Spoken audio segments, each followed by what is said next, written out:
Une question ce matin, géopolitique, coup d'État en Afrique, Paris choisit-il ses putschistes? Nous nous interrogeons encore ce matin.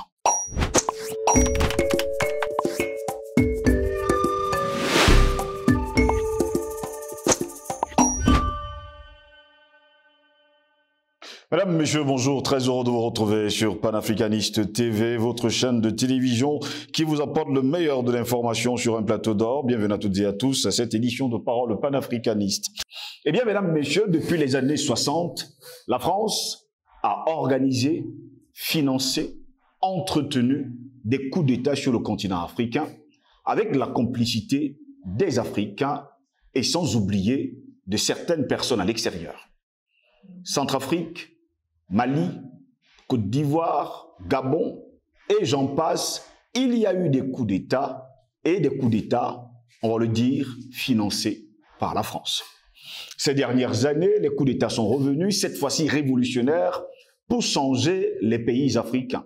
C'est le cas du côté du Mali, c'est le cas en Guinée-Conakry, c'est le cas au Burkina Faso, c'est le cas également aujourd'hui du côté du Niger, où ces derniers ont pris l'initiative, je parle des militaires, de tourner entièrement et totalement le dos à l'Hexagone, à cette communauté dite internationale qui, à un moment donné, pense avoir la science infuse. Mais on se pose souvent des questions de savoir, y a-t-il sur le continent africain certains coups d'État qui sont acceptés par la communauté dite internationale, par Paris et sans oublier les autres grandes capitales du monde, et certains qui finalement ne sont pas acceptés. D'ailleurs, on condamne le Niger, on condamne le Mali, on condamne le Centrafrique, on condamne aujourd'hui la Guinée-Conakry et on continue de condamner aujourd'hui le Burkina Faso. Tout ça pourquoi? Eh bien parce que ces hommes très révolutionnaires, avec une vision de leurs États, ont pris le train en marche et déclare justement avoir pour modèle ces hommes et femmes qui sont battus pour les indépendances, qui sont battus pour voir une Afrique libre et souveraine.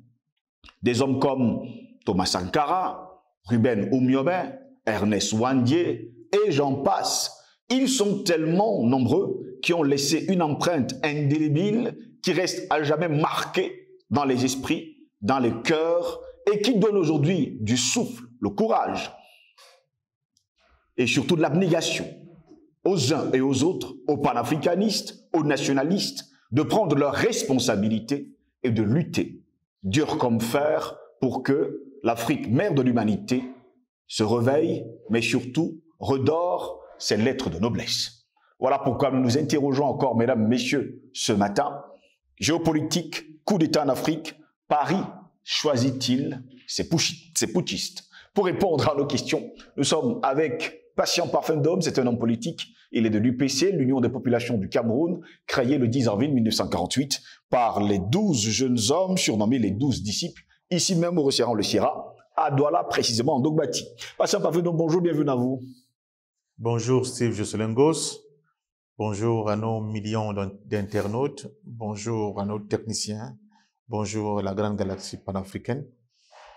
Vous savez, Steve Josselin, je suis obligé de commencer ma petite introduction pour cette émission par ce coup de cœur. C'est un appel à un coup de cœur.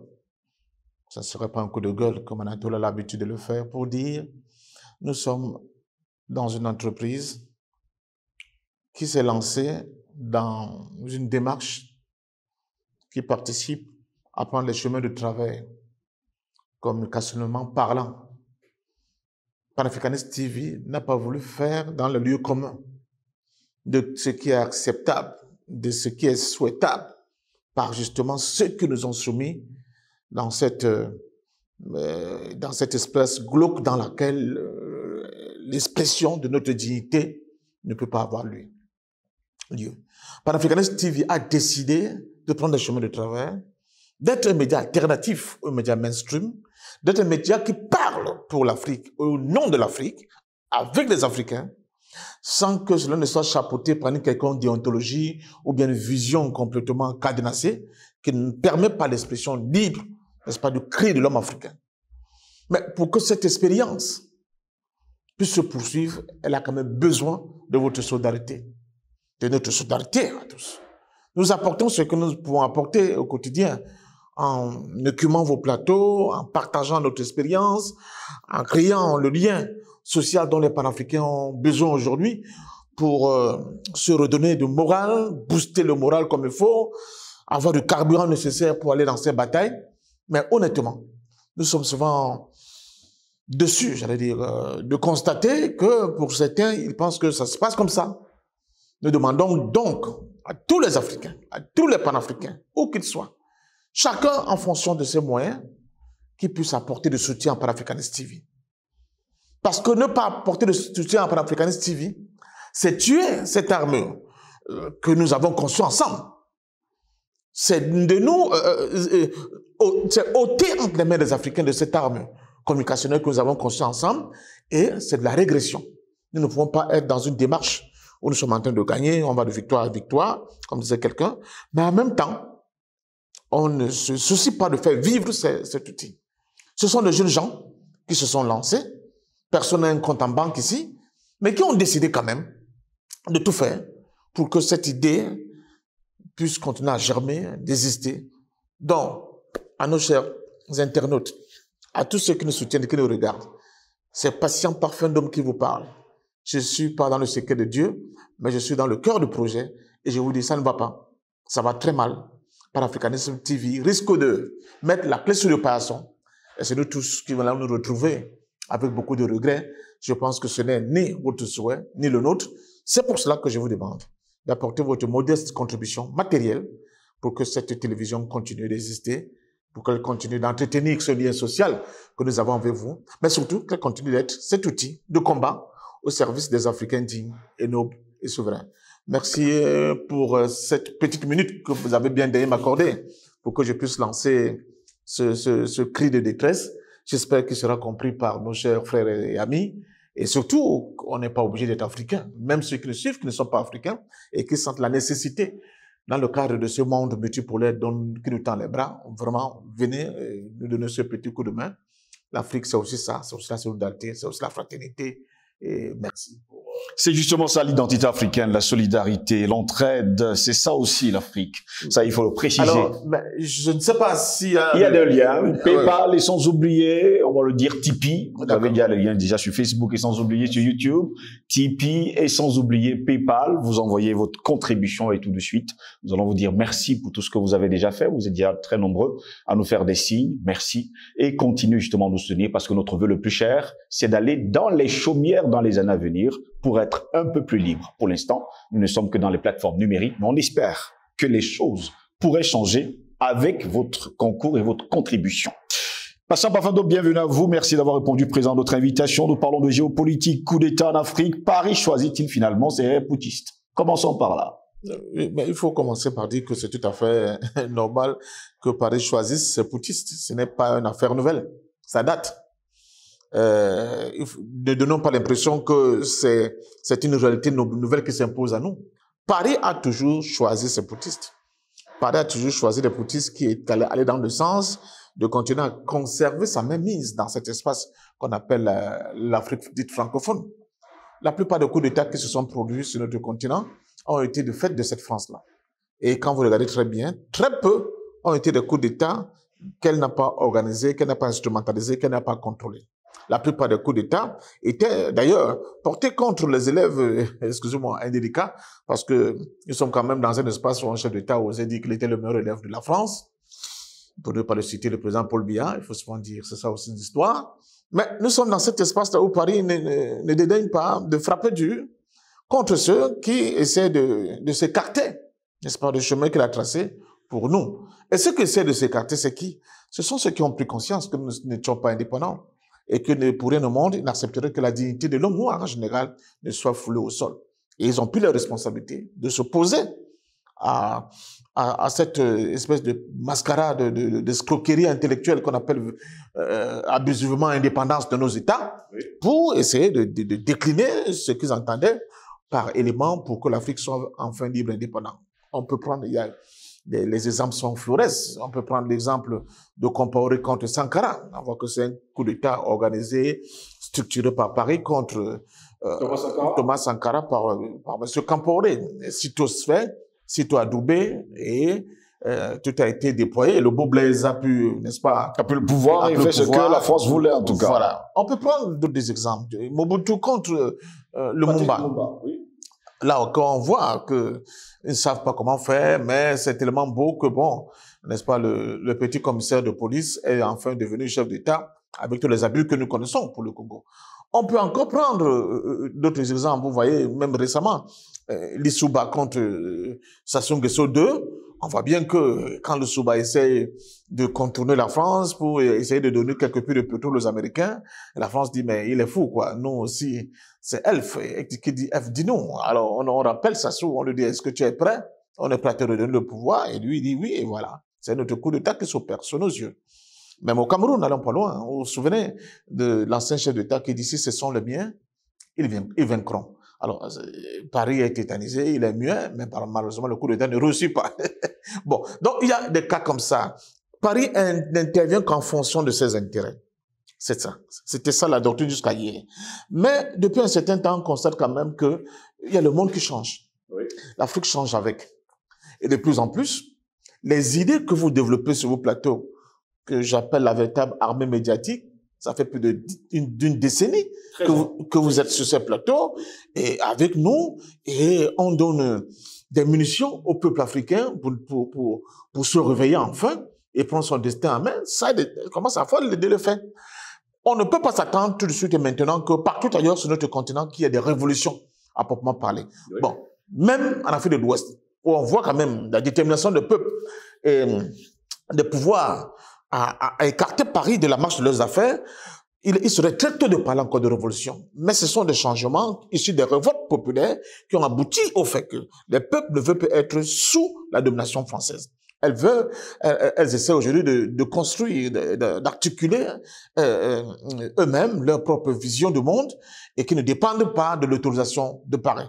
Mais bon, parler de révolution, c'est une révolution, oui, dans le sens où c'est un changement qualitatif à qui nous avons affaire, mais un changement qualitatif qui demande à être encore mieux structuré, mieux étoffé par une idéologie qui est à l'opposé, justement, de l'idéologie française, pour qu'on ne soit pas en train de tourner en rond comme un petit poisson rouge dans un bocal. Parce que voilà, les meilleures révolutions qui ont réussi, regardez dans le monde, elles ont eu 3 piliers. Une organisation puissante, une discipline de fer, et l'adoption d'une idéologie qui a été à l'opposé de l'idéologie capitaliste néolibérale. Vous ne pouvez pas créer une révolution africaine en continuant d'utiliser les instruments de domination néolibérale. C'est pas possible. Vous aurez tout le temps des soubresauts au sein de votre propre révolution avec des mouvements de vagues et qui risquent de porter atteinte, n'est-ce pas, à la célérité de la marche en avant que vous essayez de construire pour votre propre peuple. Donc, il faut le constater. Mais il faut aussi faire une analyse concrète de la réalité concrète de chaque espace et de chaque pays. Par exemple, quand on prend les pays de la bande sahélienne, prenons les 3 là, qui sont aujourd'hui sous le feu de la rampe, le Burkina, le Mali, le Niger, il y a des constantes. Ces constantes ne peuvent pas être appliquées, par exemple, au Gabon. J'essaie de les brosser très rapidement. Première constante. Ce sont des pays qui font face à l'avancée du désert. Oui. C'est une donne. Les gens parlent de COP 21, COP 1000, COP 50. On ne voit pas cette affaire-là. Il y a des villages entiers qui disparaissent dans cette région. L'activité agro-pastorale dans certains villages a pratiquement disparu. Les gens se battent contre la poussée du vent, du sable et du désert qui grignotent de manière méthodique des espaces de vie de ces populations. C'est valable au Burkina, c'est valable au Mali, c'est valable au Niger. Dans ce même espace, il y a deuxième grand élément. Pour nous continuer à nous dominer, à nous assujettir, l'impérialisme occidental a créé une rébellion djihadiste qui ne dit pas son nom. Donc, ces 3 pays font face à une opposition armée violente qui remet même en cause l'existence même de ces États. Bon. La France s'est autoproclamée le sauveur, n'est-ce pas, de ces peuples dans cet espace. Elle s'était auto-imposée à cet espace sans que, malgré la présence française et de ses amis, il y a, pour le Niger, prenons le cas, ils nous disent que c'est 1500 soldats pour la France, 1000 soldats pour les Américains, sans compter les Allemands, les Danois, etc., etc. Mais les djihadistes, les terroristes continuent de tuer les pauvres Africains sans qu'il y ait une modification du rapport de force ni de la réalité de la guerre. Alors, certains jeunes Africains de cet espace, on peut prendre le cas de Burkina et de Mali, on se sont dit, le problème, c'est vous. Vous ne pouvez pas venir avec l'armada qu'on nous décrit comme imbattable, les drones, les renseignements des satellites, les armées, les forces armées sur le sol, les léopards, hein, les canons César, tout ce que vous voulez, et vous êtes incapable, n'est-ce pas, de mettre en difficulté les gens qui sont en moto. Ça veut dire que vous êtes dans un double jeu. Voilà pourquoi ces gens-là ont dit, nous sommes obligés de nous enticher avec de nouveaux partenaires. Et ils sont allés chercher les Russes, et d'autres même, c'est le cas de Burkina Faso, sont allés renouer les relations diplomatiques avec la Corée du Nord. Bon, c'est ce qui a déclenché l'ire de la prétendue communauté internationale autoproclamée occidentale que nous connaissons. Le troisième élément que je voulais mettre quand même, donc j'ai parlé de la poussée du désert, j'ai parlé de cette opposition violente avec ces groupes djihadistes armés.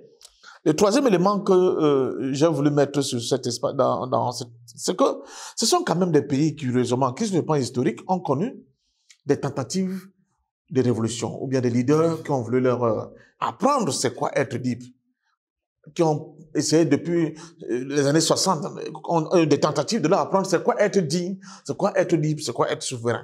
On peut parler de Modibo Keïta pour le Mali, on peut parler de Thomas Sankara pour le Burkina Faso, même au niveau du Niger, il y avait des grands partis comme Sababa, dont le nom sur le Djibo Bari, ou bien le nom va me revenir. On a vu quand même que... Ibrahim Bari Manassara. Oui, non, lui c'est récent. Ibrahim Bari Manassara qui avait tenté de revoir le prix, par exemple, de l'uranium à la hausse. Mais ça encore, ce sont des petits correctifs à l'intérieur du système français. Même ça, la France n'a pas toléré. Il a été évacué de manière brutale. Donc, eux, au moins, ils l'ont connu. Ils ont connu, ils ont ces contradictions, ils ont ces contraintes qui ne peuvent pousser ce peuple-là à dire, parce que c'est une question même d'instinct de survie. Mais si nous ne faisons rien, on va disparaître. Nous serons éternellement dominés. Or, le monde, au niveau de Big Picture, lui change. L'affrontement qui se passe entre la Russie et l'OTAN en Ukraine, les gens ouvrent les yeux et disent, merde, ils ont l'information en temps réel.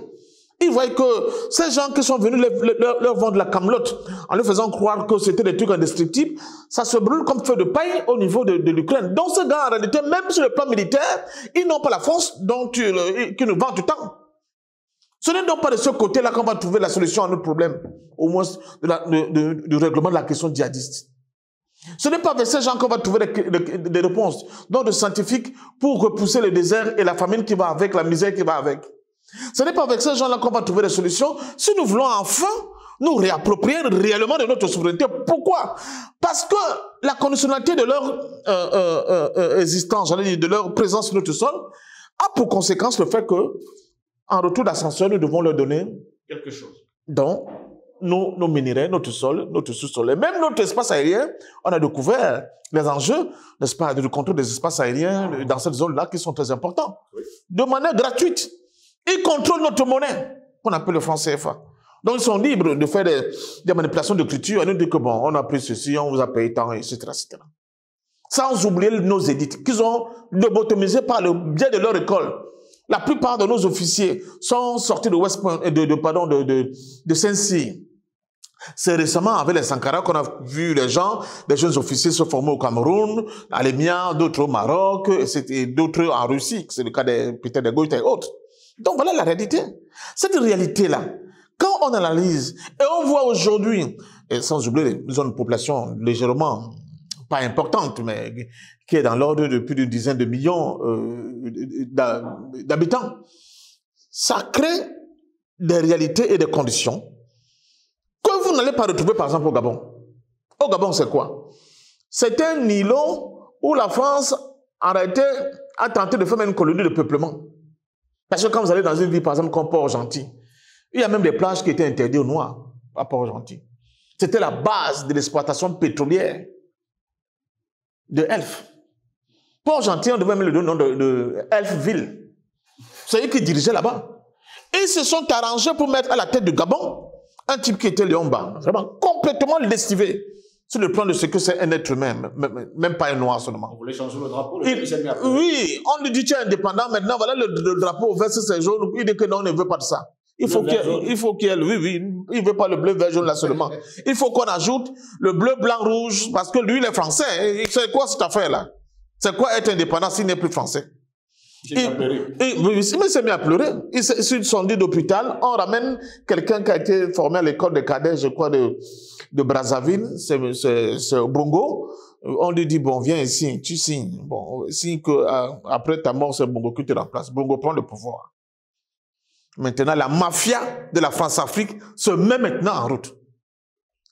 Les Gabonais, à l'heure actuelle où nous parlons, ils ne sont pas 2 millions d'habitants. Eux-mêmes le disent. Ils sont entre 1,5 million et peut-être 1,6 million.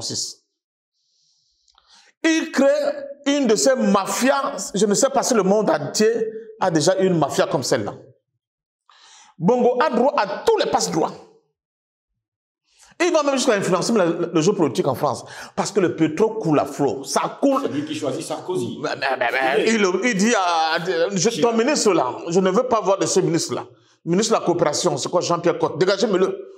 Parce que les djembés bourrés de diamants, de dollars affluent à Paris. Parti politique de gauche comme de droite, tout le monde vient puiser son pétrole au Gabon pour continuer à faire la campagne. Donc, le Gabon était une excroissance de la mafia de Paris. Au point où, ceux des Gabonais qui ont voulu tenter de lever la tête pour dire que mais cette affaire-là, c'est comment? D'abord en 1964, avec cette escouade de jeunes militaires qui disent que non, on va déposer Léon Mba. Il ne fait pas l'affaire pour nous les Gabonais.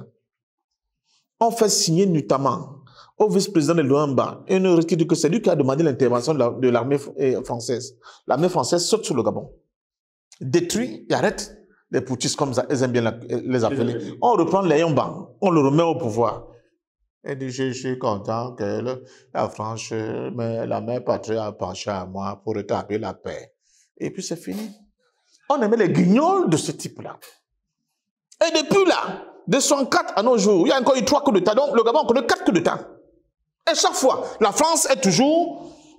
Elle finance, elle est derrière les jambes. Il ne faut pas toucher les bongos parce que c'est bon. C'est bon. Je veux dire que c'était scandaleux ce qui s'est passé en France, au Gabon. Et ça continue. Au point où vous allez trouver difficilement de véritables personnalités politiques vraiment avec une... ancrée au Gabon. Qui n'est pas flirté à un moment donné avec cette France-Afrique-là. Même l'actuel, même Doxima, c'était un ancien ministre de Bongo Père, non? Donc vous allez chercher quelqu'un de neuf, de neutre, qui ne... Je ne parle pas des militaires, alors tout le monde a baigné dedans. Et ce qui est dramatique dans l'affaire, c'est que là, ce petit pays-là, je n'ai pas de pétrole, mais il n'y a pas que de pétrole, hein? Oui. Il y a l'uranium qu'on exploite au Gabon. Mais là n'est pas là pour nous raconter le nom de ce lac où sont allés balancer les déchets, n'est-ce pas, radioactifs dans un lac. Il y a l'uranium qui s'exploite. Il y a du manganèse qui est exploité. C'est l'un des premiers producteurs dans le monde de manganèse. Il y a de l'or qu'on exploite. Alors le bois tropical, alors là c'est le koumé. Un ministre Kousser. Le célèbre Okoumé qu'on ne retrouve qu'au Gabon. Mais qu'est-ce qu'on fait? On réussit quand même la prouesse de nommer comme ministre des Forêts et de la planification. C'est celui qui dit que bon, Ango, je te donne 1000 hectares de forêt. Il s'appelle Lee White, un Écossais. Il a présenté à Macron les forêts. Mais c'est lui qui allait présenter à Macron que bon, voici notre forêt. Si tu veux entrer ici, bon, tu veux quoi? Je te donne quoi? Voilà la réalité du Gabon. Voilà la réalité du Gabon. Donc, il faut, à un moment donné, savoir compter avec la politique des petits pas. Parce que quand on fait une analyse dialectique de ces faits, il faut étudier ce qu'on appelle les contradictions dans un ensemble qui semble homogène. Les contradictions finissent parce qu'elles s'opposent à produire quelque chose de bien pour le peuple. Pas parce que les gens l'ont voulu, mais parce que les contradictions se sont imposées à eux. Première contradiction au sein du système Bongo. Quand Bongo père décède, il y a une grosse contradiction entre Pascaline, qui était le chouchou de papa, et son frère Ali. Première contradiction. Deuxième contradiction. Comme Ali était un peu, lui aussi, rappeur et tout ça, hein, bon, il est président, je crois que le rap, ça chantait, il n'y avait pas que le mec noise qui avait dans sa tête. Il décide un jour que bon, il va commencer à taxer Total. Que bon, les impôts que Total paye là, ce n'est pas normal, il faut qu'il paye autrement.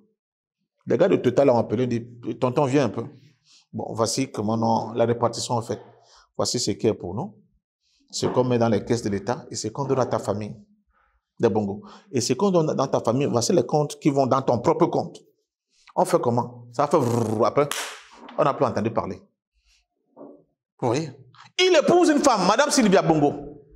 Voyant que le gars a fait 2 AVC, il commence à être un peu zinzin. Il dit, mais pourquoi ne pas jouer la grâce Mugabe? Hein? Donc, je vais essayer de jouer la grâce Mugabe. C'est quoi? Dans la mythologie, je crois, romaine, la mère, je ne sais pas, de Néron, il y a une Agrippine, ou bien il y a une dame comme ça, là. Elle essaie de jouer ce jeu-là. Donc, résultat de course, qu'est-ce qui se passe? Elle fait une construction. Après ces élections qu'ils vont truquer et qu'ils vont gagner, bon, 74 bien 80% est devenu 64% pour Bongo, alors que c'était complètement l'inverse plus. Et elle va créer un triumvirat qui va mettre dans la Constitution avec un poste de ministre de la Défense qui va revenir à son fils Noureddin. Et sachant qu'après l'élection, Bongo ne tient plus pour beaucoup, on va l'écarter et Noureddin Bongo reprend les rênes de pouvoir. Je pense que sa sœur Pascaline, ses demi-frères et d'autres gens dans le clan ne sont plus du tout d'accord. Ils disent que non. Ça ne peut pas se jouer comme ça. Ça ne peut pas se jouer comme ça.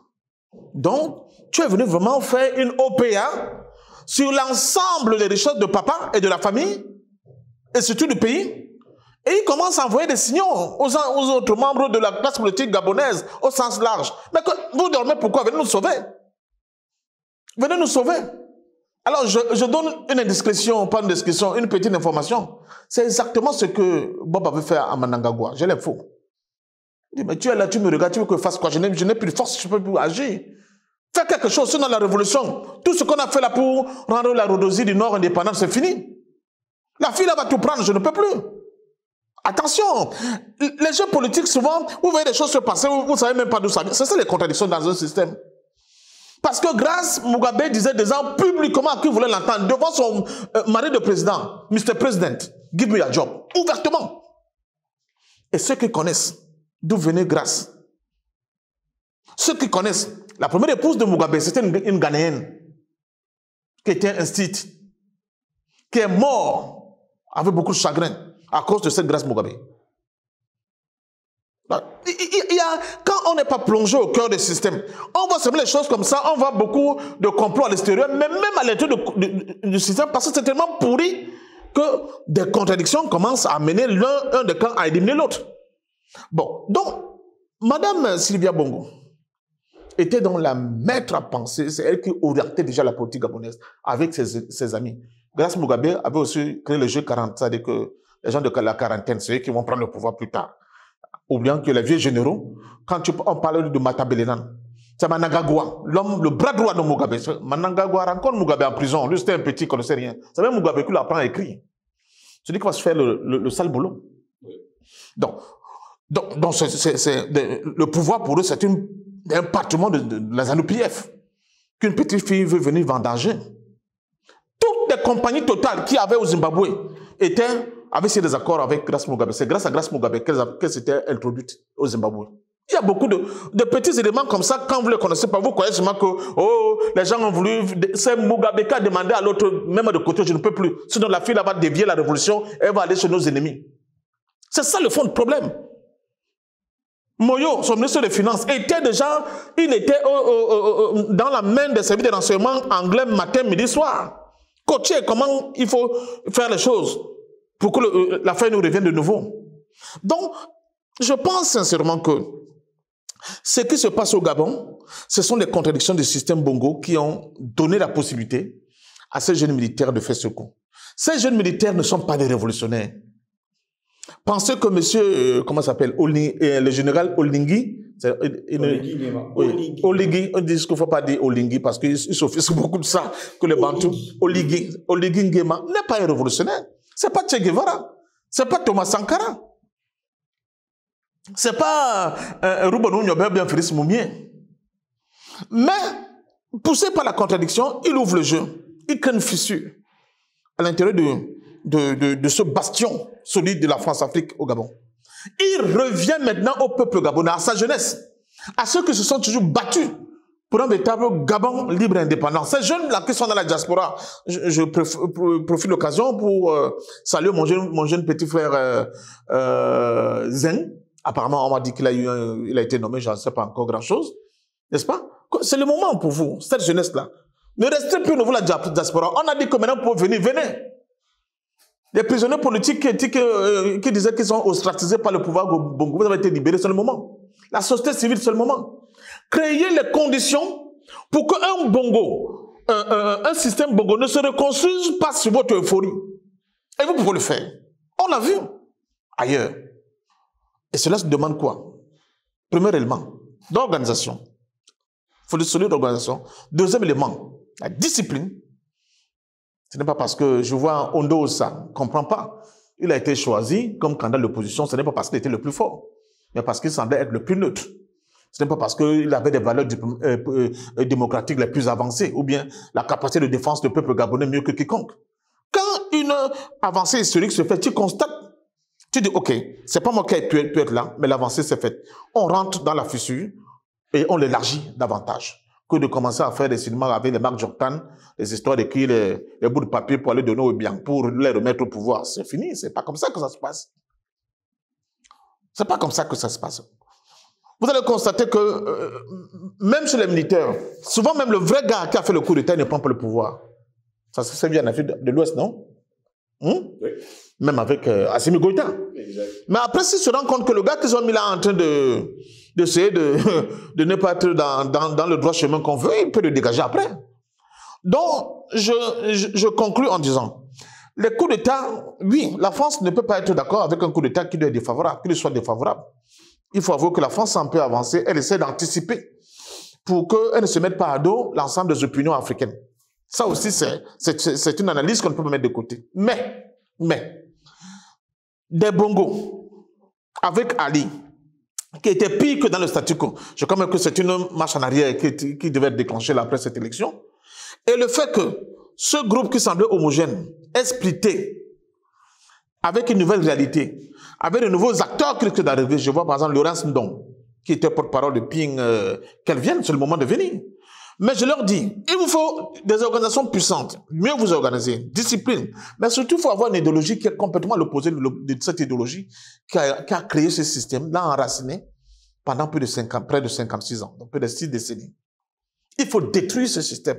Or, vous ne pouvez pas détruire ce système en utilisant les mêmes outils d'analyse, les mêmes outils doctrinaux que les outils de l'ancien système. Non. Ça va être une petite couche de peinture, de vernis sur la plaie, c'est tout. Mais il faut totalement tuer la plaie. Si c'est il faut le détruire pour refonder l'État du Gabon. Un État libre, un État indépendant, un État qui s'inscrit dans la dynamique du panafricanisme. Parce que nos États, pris individuellement, je vais les appeler Bantoustan, même si je me fais taper souvent sur les doigts, ne sont pas de nature à pouvoir libérer vraiment les peuples africains. C'est dans l'unité politique de notre continent que ça se ferait. Mais je ne blâme pas, ni ne brime pas les autorités gabonaises actuelles, parce que je me dis que c'est une étape. Et cette étape-là est importante. Elle n'a rien à voir avec le système Bongo d'avant. Même si les éléments de l'ancien système y sont. Souvent on prend les briques de l'ancien mur pour reconstruire le nouveau. À eux de le comprendre.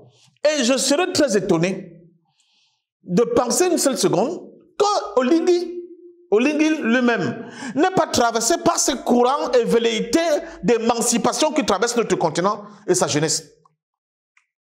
Ça serait vraiment un cas d'école, une exception rare. Je suis convaincu que lui aussi, il voit très bien que le monde là, tel qu'il fonctionne, et avec l'Afrique qui est en train de bouger, ça ne l'a pas toujours laissé à 37 comme on dit. Donc, il a influencé à sa manière. Mais, quand comme il n'a pas les mêmes outils, il n'a pas la même culture, avec un peuple, les Gabonais, excusez-moi, c'est pas une insulte, ils ont eu des ancêtres qui se sont beaucoup battus. Ils ont eu même, avant des indépendances, des épisodes contre la pénétration coloniale qui ont été vraiment vigoureuses. Mais depuis les Bongo, silence radio. Chacun seul a commencé à se contenter. Ceux qui ont tenté le Pemba à Bessol, avec le rassemblement de bûcherons, rapidement la corruption l'a mis de côté. Il n'y a qu'un seul. J'ai été étonné que Oligui n'ait pas cité son nom. C'est dans les années 90. Il s'appelait Rejambé. C'est un syndicaliste qui a été brutalement éliminé par Bongo. Celui-là, pour tous ceux qui ont analysé cette situation, cette époque-là, il avait la matière. Et je crois que c'est pour cela qu'on a rapidement supprimé. Merci à vous, patient Parfenoum, d'avoir répondu à nos questions. C'est moi qui vous dis merci et dire l'Afrique a un tournant. Quand vous lisez même l'histoire des révolutions, prenez par exemple la révolution bolchevique, vous allez voir qu'il y a des avancées, il y a des moments où on recule, il y a des combinaisons, il y a même des luttes intestines. Je vous donne une petite anecdote. Par exemple, entre Trotsky et certains gars, les Bouganine et tout ça, même le Khrouchtchev, c'était une opposition violente, même Staline. Et Lénine tranchait ça par un simple mot. Il dit que non, c'est normal. Il dit, mais je vais vous dire une chose. À la victoire, tous ces gens-là qui sont opposés aujourd'hui vont se mettre ensemble pour continuer le combat. Donc, ces contradictions, c'est dans les contradictions que se forment les dynamiques de victoire. Et je pense que si ce Gabon aujourd'hui tente de nous réécrire le système Bongo, il sera balayé par sa jeunesse. Et nous espérons que ce fardeau ne doit pas seulement être sur la tête de Gabon. Donc, pour qu'une véritable révolution se déclenche dans la zone Afrique centrale, il faut qu'elle provienne du Cameroun, évidemment. Parce que même le Gabon ne peut pas faire une révolution aboutie sans l'appui du Cameroun. Merci à vous, patient Parfenoum. Merci à vous également, mesdames, messieurs, de nous avoir suivis. Nous souhaitons passer une agréable journée.